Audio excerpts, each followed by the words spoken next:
अफवाह भी आप अपने आसपास हर दिन सुन रहे होंगे। लॉकडाउन के इस वक्त के बीच यह भी जरूरी हो जाता है कि आप इन अफवाहों पर ध्यान ना दें और सच आप तक पहुंचे। लॉकडाउन 21 दिन से बढ़ाकर 49 दिन का हो सकता है। ये अफवाह आपको अगर सुनने को मिली है तो जी न्यूज साफ कर दे कि केंद्र ने कहा है कि ऐसी कोई योजना नहीं है। अपने दर्शकों को एक बार फिर बता दें कि लॉकडाउन को 21 दिन से बढ़ाकर 49 डेज का किया जाएगा। यह खबर अगर आप तक पहुंची तो यह खबर अफवाह है, क्योंकि सच यह है कि केंद्र सरकार की ऐसी कोई योजना नहीं है। वहीं आपको कोरोना वायरस हवा से फैल रहा है, इस तरीके की भी बात सुनने को मिली होगी। यह भी एक अफवाह है, क्योंकि वर्ल्ड हेल्थ ऑर्गेनाइजेशन ने कहा है कि ऐसा कोई प्रमाण नहीं मिला है।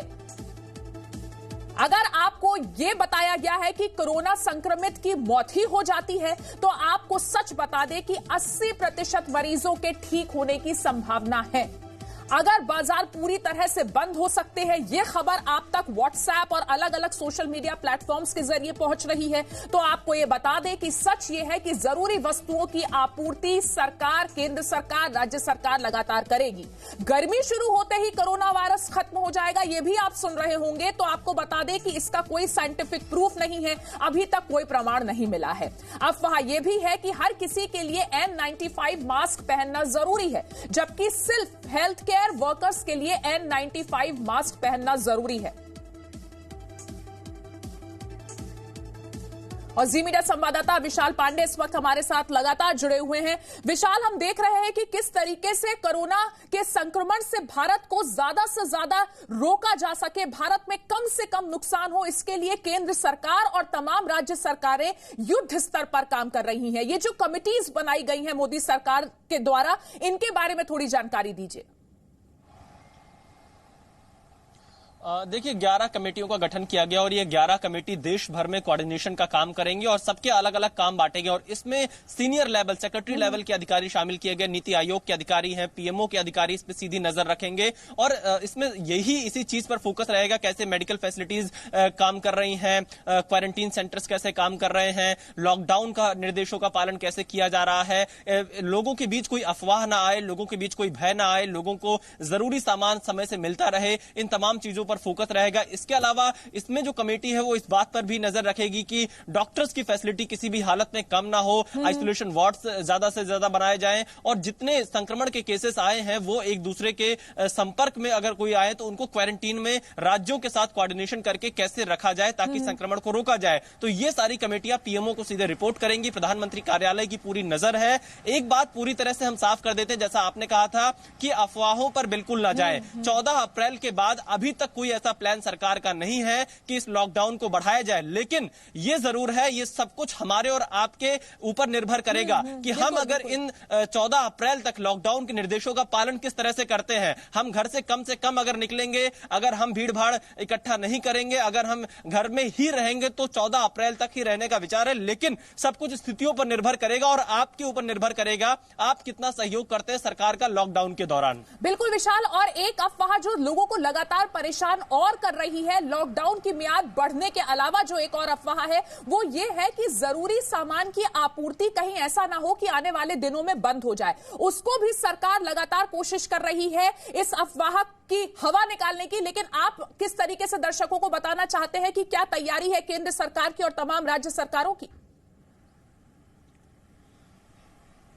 देखिए बाजार बिल्कुल बंद नहीं होंगे। बाजार का मतलब यह है जो खाने पीने की दुकान है, जो राशन का दुकान है, दूध जहां से आप खरीदते हैं, सब्जियां आपको मिलती रहेंगी, फल आपको मिलता रहेगा, मेडिकल स्टोर्स खुले रहेंगे, यानी जो एसेंशियल सर्विसेज हैं वो किसी भी सूरत में 14 अप्रैल तक कोई भी चीजें ये बंद नहीं होने वाली हैं।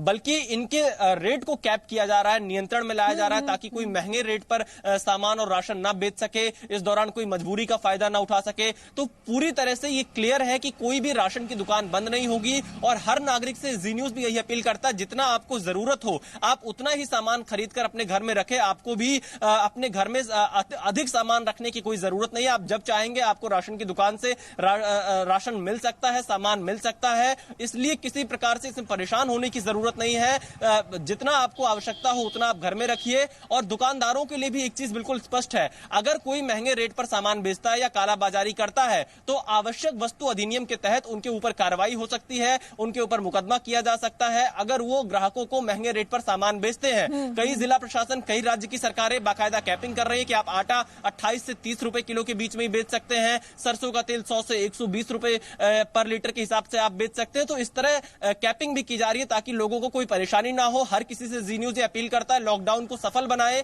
तभी इस कोरोना के संक्रमण को रोका जा सकता है। जी बहुत बहुत शुक्रिया विशाल आपका इस पूरी जानकारी के लिए। तो आप तक लगातार जी न्यूज कोशिश कर रहा है सही खबर पहुंचाने की। आपको बता दें कि लॉकडाउन के इन दिनों में जब सब कुछ बंद है तो वहीं लोग घरों पर अलग अलग तरीके से समय बिता रहे हैं, उसके बारे में बताएं। राजस्थान के बीकानेर में कोरोना के खिलाफ लोगों को जागरूक कैसे किया जा रहा है वो भी आपको बताएंगे, लेकिन उससे पहले इस वक्त की एक अहम खबर, प्रधानमंत्री राहत कोष का फर्जी यूपीआई आईडी सोशल मीडिया पर वायरल हो रहा है। अपने दर्शकों को इसके खिलाफ जागरूक करना इस वक्त सबसे ज्यादा जरूरी है। दिल्ली पुलिस ने प्रधानमंत्री राहत कोष के नाम पर फर्जी जो आईडी सोशल मीडिया पर वायरल की जा रही है उसके बारे में जानकारी दी है। यह फर्जी अकाउंट है जिसके मामले में एफआईआर भी दर्ज की गई है। साइबर सेल ने प्रधानमंत्री राहत कोष के फर्जी यूपीआई आईडी को सोशल मीडिया पर वायरल होने की जानकारी दी है। दिल्ली पुलिस ने प्रधानमंत्री राहत कोष के नाम पर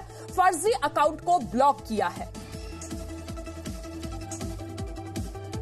तो हम बता रहे थे कि किस तरीके से राजस्थान के बीकानेर में कोरोना के खिलाफ लोगों को जागरूक किया जा रहा है।